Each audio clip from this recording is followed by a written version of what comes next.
आपको अपना आत्मचिंतन करना है। आत्मचिंतन अर्थात आत्मविवेचना, सेल्फ डायलॉग। जब आप अपने आप से गुफ्तगू करते हैं तो अपने सारे सकारात्मक नकारात्मक सभी भावों की विवेचना कर पाते हैं।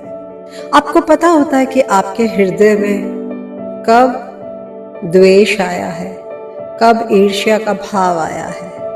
माना आपके किसी निकटतम व्यक्ति ने नई गाड़ी खरीदी है, या कोई नया घर बनाया है, या कोई प्रॉपर्टी में इन्वेस्ट किया है।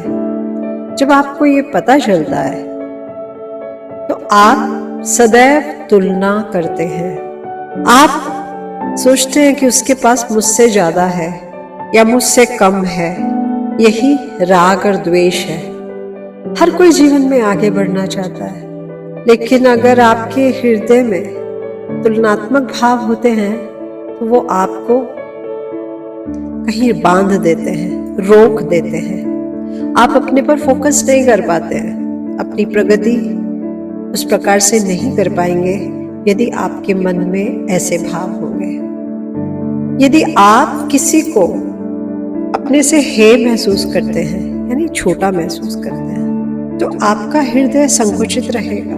आपको जीवन को ऐसे देखना है जैसे एक बगिया में बहुत सारे पौधे हैं। सारे पौधे अनेक रंगों के फूलों से महक रहे हैं। एक पौधा यहाँ लगा है, एक पौधा यहाँ लगा है। सभी सूर्य की किरणें पा रहे हैं, मिट्टी जल पा रहे हैं और महक रहे हैं। अब यदि एक पौधा ये सोचने लगे कि मेरे जो निकटतम पौधा है वो ज्यादा सुंदर लग रहा है, तो काम नहीं चलेगा। क्योंकि प्रकृति ने सबको गुणधर्म दिए हैं और हर व्यक्ति के पास परिश्रम करने का अधिकार है, और गुण क्षमता के आधार पर ईश्वर सबको दे रहे हैं। आपको जो प्राप्त हुआ है, आपको उसमें कृतज्ञता का भाव रखना सीखना है।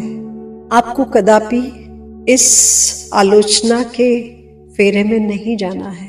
यदि आप अपने घर परिवार में या पड़ोस में या कहीं और तुलना करते हैं और सोचते हैं कि मेरे पास ज़्यादा हो, उसके पास कम हो, या उसके पास ज़्यादा है मेरे पास कम है, तो आप प्रगति नहीं कर पाएंगे। इसलिए अपने साथ, अपने आत्म के साथ विवेचना करनी अत्यंत आवश्यक है। बहुत कम लोग होते हैं जो दूसरे की प्रगति को देखकर प्रसन्न होते हैं।